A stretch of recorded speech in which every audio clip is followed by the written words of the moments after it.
welcome to Autism Hope Library. I am just so excited about our next guest right now. You guys are in for a real treat. Today, we have Seahawks star running back Curt Warner and his wife, Anna Warner, and they are here today to talk about our family story of autism and hope. If you guys haven't checked out their book, we'll be talking about that in a second, but this is their book. And it only brought me to tears. I've told them earlier about 25 times. So I am just so excited to have you guys. Welcome, Curt and Anna. Thank you so much for being here today. Thank you so much for having us. Thank you so much for having us. Well, obviously I'm a parent like you guys, so I'm just so excited that you're here to talk to families and really at the end of the day, the bottom line is, we're going to really promote hope. So, let's start with, let's share your family's experience. What is your family's experience with autism? Go ahead. We have twin young men. They're 26 now with autism. They were diagnosed at the age of 5, very late. And they are wonderful young men that need 24-hour assistance. So that's our journey. Yeah. And so how do you, I guess, as a family, when you're talking about your journey, how do you remember back? When did that first start? Was it I want to just, I guess, elaborate a little bit more on that story.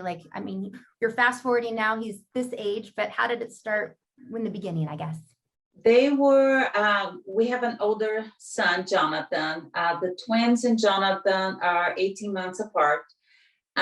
So when the boys started, they were delayed in their speech and very hyper. They were about 2 when they started getting really out of control. And we will bring it up, to the pediatrician. It was like, oh no, twins are like that. They are bilingual. Boys are usually late. You will get better. And but it wasn't until they were 5 that they were diagnosed with autism. At the time, in 1999, the only thing that we got from the doctor was there was no cure, and there's nothing you can do about it. And we were just devastated. And I went into research mode, got them started on ABA, and at the time they were just starting with a dairy-free, gluten-free diet. We tried that back then, which was very hard.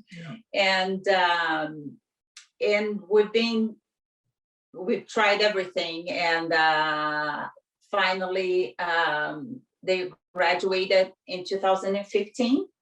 And they've been home, and we are just now getting them to their forever home and to the next phase of their lives. So.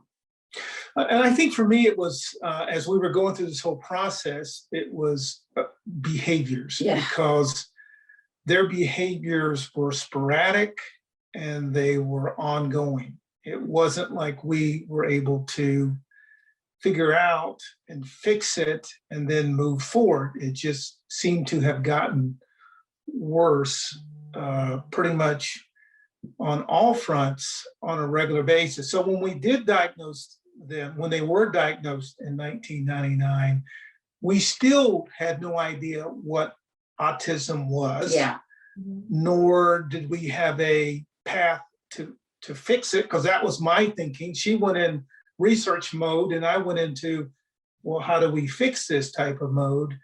And we just kind of went down 2 different paths for quite some time, trying to get to the same end result, and that is some type of health for them or cure for them. But unfortunately, we're still working at it. We still have our moments. We still have our days where, some days are a little bit more difficult than others. Pick one, pick a day, any day. But we love them unconditionally. And we are going to support them as best we can, along with our other children. Yeah. We don't want to forget about them, plus the dogs and the cats and all of the other, I'm being facetious when I say that. But anyway, there you have it. Well, and I think that's, a lot of families out there watching and listening right now, they're feeling the same kind of story, that same kind of journey. And with autism, often it doesn't matter if you are playing for the Seahawks or if you are working as a waitress somewhere. It does not pick and choose who's gonna get that label, right? And so I think as families watching, at least I know I can speak for myself, seeing people that, all in all different walks of life, it's makes you feel like you're not alone. And so we're all in this together. And it's so nice to have families like yours and then to have this book, where somebody can read this and say, okay, I'm not alone, and hear your journey and read about your journey. I love that. How do you keep your family healthy? I mean, you talked about having other kids and obviously the dogs and the cats and everything else, but how do you keep your family as a whole healthy? We've tried having just the boys because of their gluten sensitivity and their dairy sensitivity, keeping just them as gluten and dairy free. That didn't work. They were always eating other foods and having all kinds of behaviors. And then we both developed autoimmune disorders, and due to stress and lack of sleep and all of that. So I said, we are going on. This is going to be a lifestyle, not a diet. And I fought it for quite some time. He did. I still have my moments. And our daughter Isabella still kind of fights it, but we eat pretty clean. No preservatives, no food colorings, no gluten, no dairy, no refined sugar. Most of this stuff is organic because the boys and I have a hard time detoxing from all these pesticides and other environmental toxins. So we have to keep everything pretty clean. And I know how hard it is for these guys to eat vegetables, and they Austin, especially our oldest twin, he does not like it, but he'll eat it. So it's just you have to do it. You know what's best for them. And you have to be the parent. And I'm proud to say that my wife is a health coach. Yes, I became a health coach because of this journey. Yeah. And so it's been helpful. Yeah. For myself and Isabella and those who she works with. Yeah. So diet is also important. Very. Exercise for me has always been important. But as an ex-athlete, ex-NFL athlete, brain support is very important. Supplements. I mean, we do take supplements because of our diet, our food system. The food is depleted of minerals and vitamins, so we do take supplements, especially sulforaphane, Avmacol, because it's for me that has an autoimmune disease, and it helps me a lot with inflammation. The boys have brain inflammation and inflammation throughout the body, so they started taking Avmacol, and then I was like, hey, it's working for them. I'm going to start it. So then Curt, because of brain inflammation as well, and all the other I probably had a few concussions, my time in the NFL. So we all take it. We all take it. And it's really helped me reduce the inflammation in my body, my joints, especially. So. Would you say that was like one of the key strategies you found helpful, or are there any other strategies that you have found helpful in your journey? Avmacol has been a key one on reducing inflammation.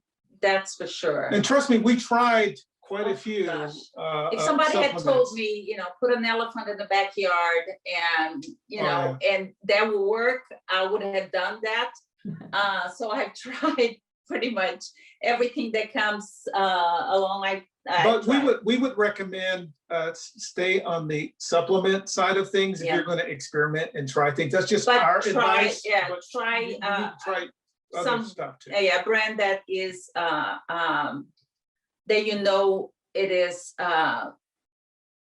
safe and that is reputable. Repeatable. Sorry, English is my It's second reputable and repeatable because Yeah. daily. So that you're getting something that is really good for you. And but eating a clean diet, rich in vegetables and fruits, lots of water, and it's the most important thing for these guys. And I can say look, it's a family and you're starting down this road. You're going to have a few setbacks. Oh, yeah. If you have a setback, you know what? Push it to the side. It's not the end of the world. Just, it's just one bad day. You just, okay, let's start over and don't give up. Just keep moving forward. They're going to have bad days. You're going to have a bad day. And that's okay. That's okay. That's okay. It's something that happens to everybody. And it's crazy how much our kids have taught us, right? So like you guys I'm sure you're healthier now because of everything you went for your kiddos. And so, and when you talk about a bad day, I say that often, there's 24 hours in a day. So, if let's say you had a bad moment, it could be 2 to 3 hours, but there's still 21 hours left in that day. And That's so I love that. I want to talk about the importance of maintaining health and wellness for autism spectrum disorder ASD caregivers, because often, I know for me, it took me a while because you're so focused on your kiddo in the beginning. And then all of a sudden you realize, well, wait a second, I need to stick around too. I got to start looking at me, So can you talk about the importance of us caregivers out there and why that's so important for us to stay healthy? I remember one of the first conferences that I went, the medical conference on autism, early 2000s. I remember the doctor saying, whatever supplement your ASD child is taking, it might be good for you to take it as well. And at the time, it didn't make any sense to me until we became sick. And then it was just like, okay, I have about the same issues that the boys have. I'm giving them the supplements. I need to start taking because it's like that, the oxygen mask on the plane. You need to put yours on first and then put on the child. I need to be well so I can take care of them. I need to be healthy so I can take care of them. They need me 24/7, and I need to do that. So both of us need to be. So I'm always making sure that he's eating healthy, that he's taking his supplements, that he goes for a walk or exercise, because we're going to need to be here for a long time for these guys. And not just for them, but our other kids and grandkids. So we need to be healthy. And most of the times we're sleep deprived. We have chronic stress. A lot of times PTSD. And we are not taking care of ourselves. So we need to really take time to find the right doctor or the right functional doctor and take the correct supplements and eat healthy. And I would say make it a priority. Oh gosh, yes. And make it a priority every day. Yeah. That you're going to make the right decisions, not for yourself, but for your children. Yeah. And that's what keeps us on track, I think, more so than anything else, is knowing that they need our assistance. They're going to need assistance, some type of help.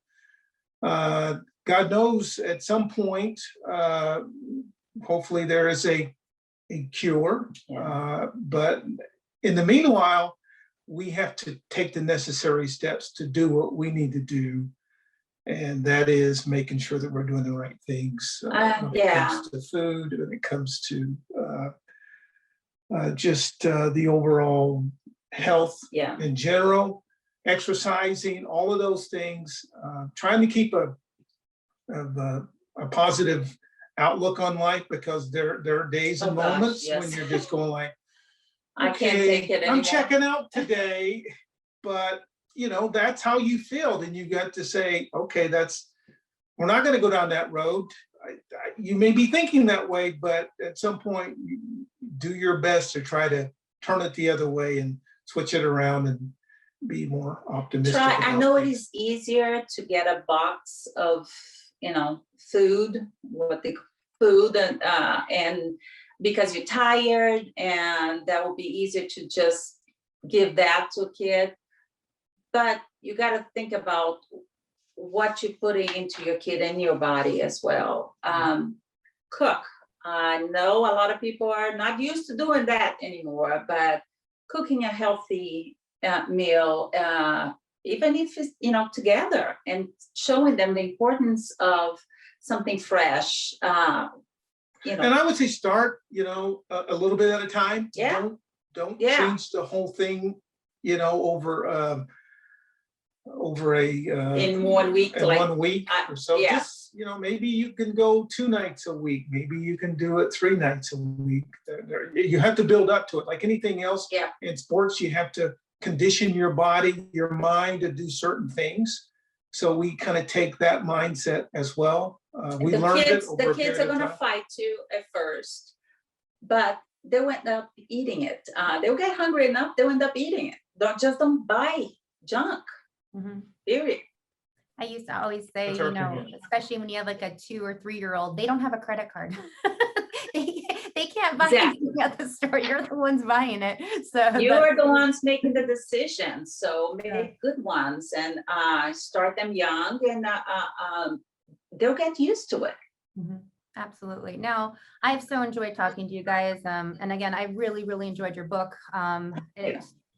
As a parent, at 2 o'clock, 3 o'clock in the morning, sometimes we're awake and we don't want to be awake. And it's nice to, for me, that's when I was doing most of my reading is at night. And it was kind of hard to put down though, too. So, but just because I felt sometimes as though you were telling my story, or you really relate and you connect to that. So thank you guys for that. Thank you guys for having this amazing interview to help so many families. I know families that are watching or listening right now.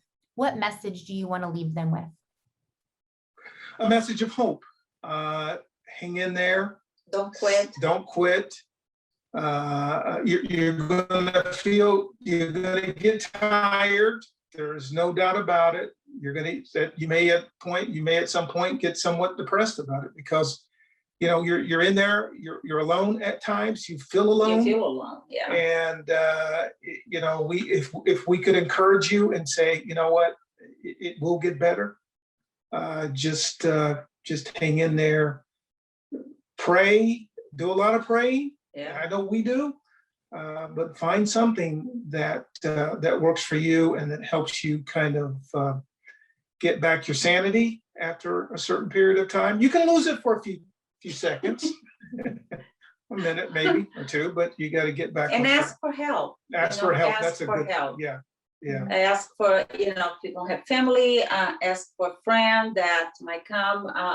But just don't give up. Your kids need you. It's going to get better.